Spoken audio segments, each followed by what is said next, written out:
Buongiorno e benvenuti a Cosa c'è di nuovo, notizie dal web e non solo, di oggi mercoledì 24 maggio.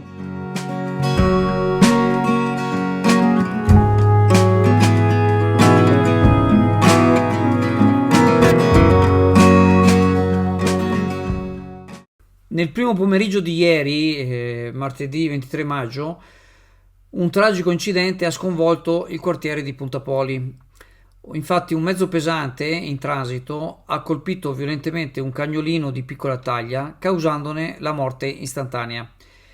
La famiglia e i proprietari del cane, presi anche dallo shock davanti alla tragedia, erano molto legati a questo cagnolino, sono andati un po' in escandescenze e hanno reagito anche con una certa aggressività nei confronti del conducente del camion.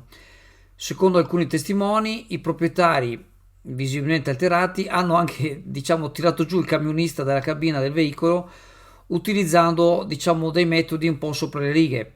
La situazione è degenerata, richiedendo l'intervento immediato della polizia locale, che è giunta sul luogo dell'incidente prima con una pattuglia e poi anche con l'ausilio della coppia di agenti in moto. Al di là della controversia sul fatto che il cane avrebbe dovuto essere tenuto al guinzaglio o comunque all'interno della proprietà, anziché circolare liberamente, rimane il fatto che Punta Pole ha un costante flusso di mezzi pesanti che trasportano prodotti ittici e le abitazioni sono a brevissima distanza e quindi si crea una situazione veramente molto precaria. L'incidente ha scosso profondamente la comunità locale e mette in evidenza la necessità di affrontare le problematiche relative alla sicurezza stradale e alla convivenza tra i mezzi pesanti e le residenze della zona. L'agenzia Venice Waterlink, in collaborazione con la Raffaello Navigazione, in aprile e in maggio vi accompagnano da Sottomarina a Venezia il sabato, la domenica e i festivi e alle isole Burano, Murano e Torcello la domenica. Per maggiori informazioni telefonare allo 041 8626 373 per prenotazioni online sul sito venicewaterlink.com. Ieri il sindaco Mauro Armelau ha relazionato presso il Ministero dell'Agricoltura riguardo lo sbarramento del cuneo salino sul fiume Brenta. Come noto mancano ancora 9 milioni e mezzo di euro per completare il finanziamento, di cui 1.700.000 già stanziati dal Comune di Chioggia. La priorità assoluta è ora prorogare la VIA valutazione di impatto ambientale in scadenza il 17 luglio attraverso un emendamento. All'incontro erano presenti il senatore De Carlo, presidente della Commissione Agricoltura al Senato, che ha coordinato la riunione, i tecnici del Ministero dell'Agricoltura, la senatrice Bizzotto, che ha presentato un emendamento al decreto siccità, e l'onorevole Giorgia Andreuzza, che ha presentato un'interrogazione sull'argomento, oltre che il senatore Bergesio, relatore per il decreto siccità.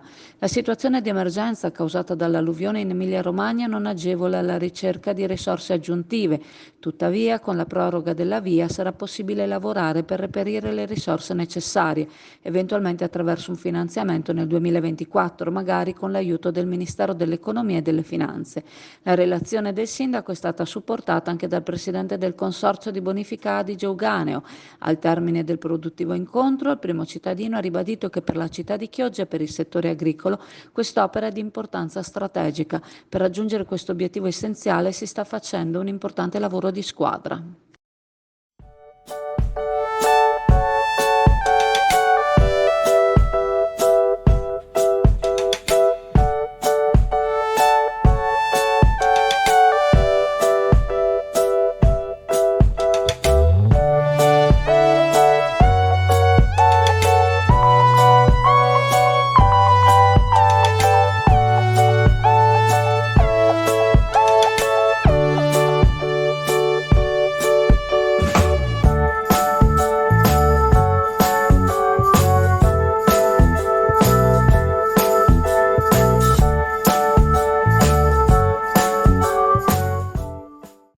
Dopo la prima edizione dello scorso anno del Summit del Mare Costa Veneta Green Lab, i 10 sindaci della Conferenza dei Sindaci del Litorale Veneto sono pronti a sviluppare nuove iniziative per trasformare il litorale in un esempio virtuoso da seguire per le generazioni future.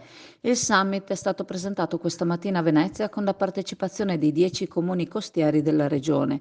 L'attenzione di quest'anno sarà incentrata sui temi dell'agricoltura, della pesca e del turismo.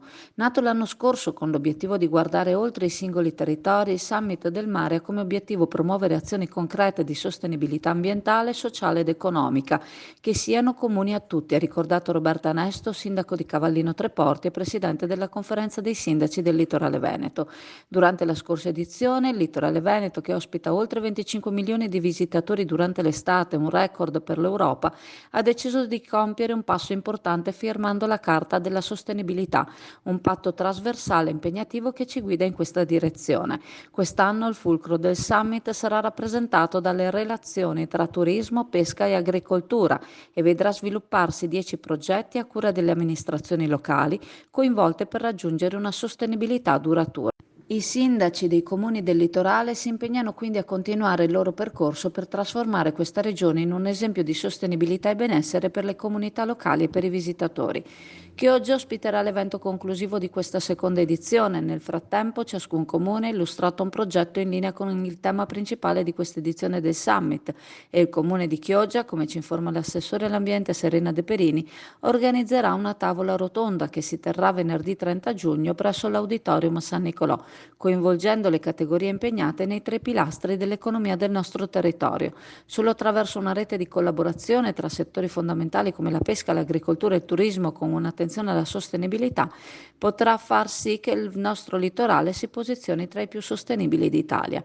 Sarà proprio grazie alla sinergia dei 3 assessorati, pesca, turismo e agricoltura, che si potranno ottenere risultati apprezzabili focalizzando l'attenzione nella sostenibilità, ha ribadito il sindaco Armelao.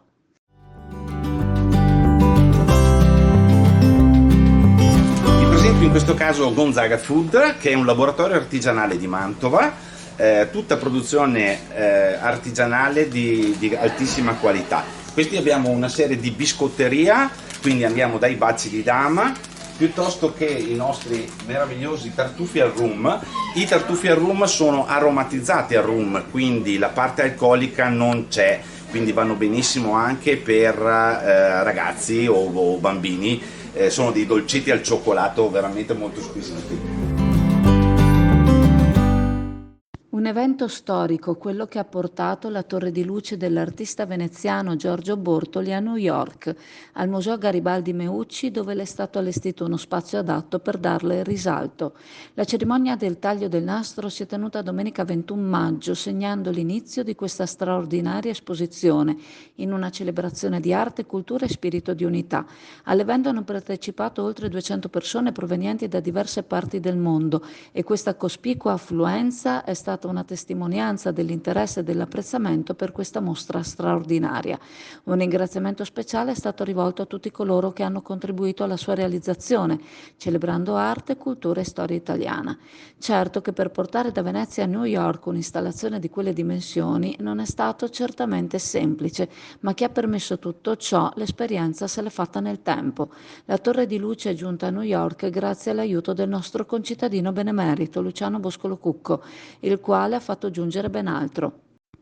Come dimenticare infatti il bragozzo che ha sfilato durante il Columbus Day o il pesce fresco portato alla Grande Mela in circa 36 ore dal momento in cui era stato pescato. Anche in questa avventura Cucco ha fatto da mecenate, permettendo ad un artista veneto di far conoscere una grande opera in una grande realtà. D'altronde Cucco ama la sua territorialità e vuol portare dove può la nostra tradizione, la nostra bellezza. È già stato promotore di quello scambio culturale che ci vede uniti a Cervia e alla Rotta del Sale. Ora il suo intento è stringere legami tra le realtà del veneziano e la grande metropoli statunitense. Cucco a New York si è presentato con i Cavalieri di San Marco, associazione con lo specifico scopo di dare un pubblico riconoscimento a persone di animo che operano per il bene comune. Il nome di Cucco negli States rimbalza tra persone di valore, come d'altronde accade dovunque sia conosciuto, e il suo darsi da fare per coinvolgere chi oggia nei suoi incontri è da sottolineare. La stessa benemerenza, unica rilasciata nel nostro comune, evidenzia questa sua peculiarità. Per inciso, Giorgio Bortoli è l'artista che ha realizzato la grande scarpa rossa che si trova ora nell'androne del municipio. L'installazione a passo di donna, portata a Chioggia alla Loggia dei Bandi per la rassegna Marzo Donna di quest'anno.